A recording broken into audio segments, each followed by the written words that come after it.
সালামু আলাইকুম।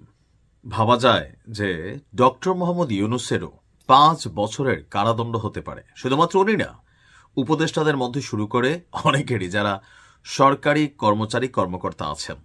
বাংলাদেশে এই মুহূর্তে যে গণভোট হ্যাঁ এবং না এর পক্ষে যে প্রচার প্রচারণা, অথবা একজন নিরপেক্ষ সরকার প্রধান হিসাবে হ্যাঁ এর পক্ষে জনগণকে ভোট দেওয়ার জন্য যে আহ্বান বা সরকারি বিভিন্ন দপ্তরকে যে নির্দেশনা দেওয়া হয়েছে ডক্টর ইউনূসের কার্যালয় থেকে, এই ঘোষণার জন্য বা এই কর্মকাণ্ডের জন্য 5 বছরের কারাদণ্ড হতে পারে।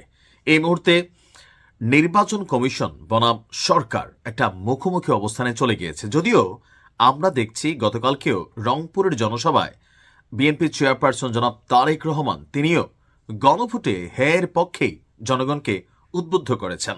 আর জামাত ইসলাম তো প্রথম থেকে গণভোটের পক্ষে হ্যাঁ অবস্থান আছে, বা এনসিপিও বরাবরই বিএনপিকে এই গণভোট বা জুলাই সনদ ইস্যুতে প্রশ্নবিদ্ধ করার চেষ্টা চালাচ্ছিল। তো যখন এই অবস্থা, কেন গণভোটের পক্ষে হ্যাঁ প্রচারণা অথবা না প্রচারণা যদি সরকারি কোনো কর্মকর্তা কর্মচারী, ডিসি, এসপি, ইউনো থেকে শুরু করে কোনো ওসি অথবা যে কোনো কেউ সরকারিভাবে যারা রাষ্ট্রীয় সুযোগ সুবিধা নিচ্ছে, তারা যদি করে, কেন এটা দণ্ডনীয় অপরাধ? দর্শক, বাংলাদেশ নির্বাচন কমিশন সচিবালয় থেকে একটা প্রজ্ঞাপন জারি করা হয়েছে।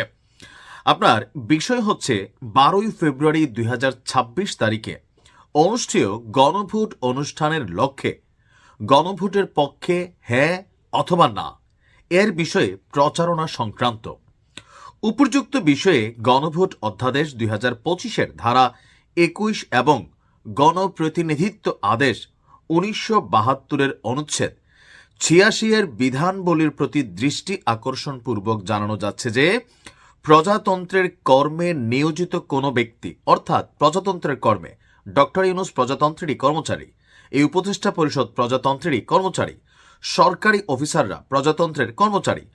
তো প্রজাতন্ত্রের কর্মে নিয়োজিত কোনো ব্যক্তি গণভোট বিষয়ে জনগণকে অবহিত এবং সচেতন করতে পারবেন, তবে তিনি গণভোটে হ্যাঁ এর পক্ষে অথবা না এর পক্ষে ভোট প্রদানের জন্য জনগণকে কোনোভাবে আহ্বান জানাতে পারবেন না। তাহলে রাষ্ট্রীয় কোষাগারের টাকা খরচ করে যে হ্যাঁ প্রচারণা চালানো হলো, এটা নিয়ে আসলে এই মুহূর্তে গণভোট নিয়ে পেছনে কি চলছে জানি না, তবে দুইটা পক্ষ আমরা দেখছি এই মুহূর্তে নির্বাচন কমিশন হঠাৎ করে কেন এমন বার্তা দিলেন বা এমন অধ্যাদেশ জারি করলেন।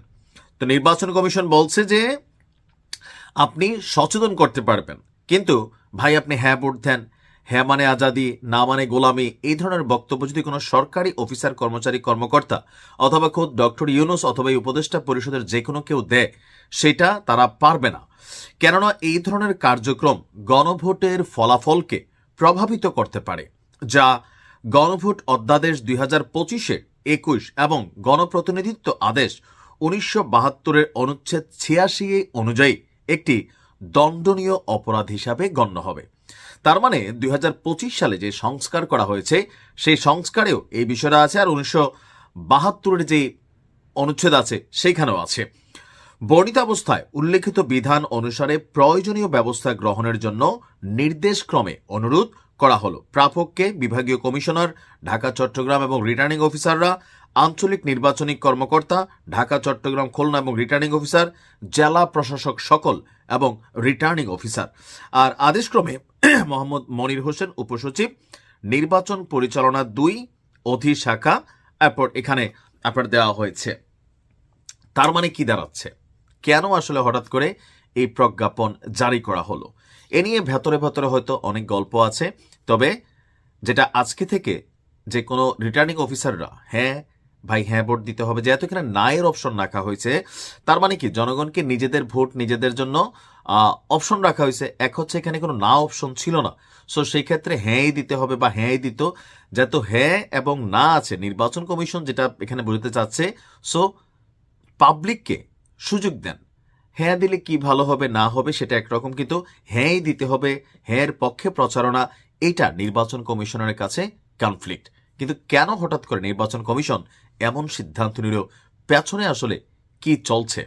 আর এই আইন অনুযায়ী এই মুহূর্তে তত্ত্বাবধায়ক সরকার যারা আছেন নির্বাচন কমিশনের আন্ডারে চলে গেছেন, সকল সরকারি কর্মচারী কর্মকর্তারা ডক্টর ইউনূসের অধীনে কিন্তু এখন না, ওই যে ওই দিন আমরা কোন এলাকার একজন জেলা প্রশাসক তিনি বলছিলেন তিনি আসলে ডক্টর ইউনূসের কর্মচারী না, এই মুহূর্তে নির্বাচন কমিশনের আওতায় তারা আছেন, যার কারণে গণভোটের পক্ষে হ্যাঁর প্রচারণা তিনি চালাতে পারেন না। এটা আইনিভাবে ভেজাইল্লা, তার মানে এটাই। আর এখন থেকে যদি এটা কেউ করে তার জন্য 5 বছরের কারাদণ্ড হতে পারে। তো আজকে থেকে এই ধরনের প্রচারণা সরকারি প্রজাতন্ত্রের কর্মচারী কর্মকর্তারা দিতে পারবে না।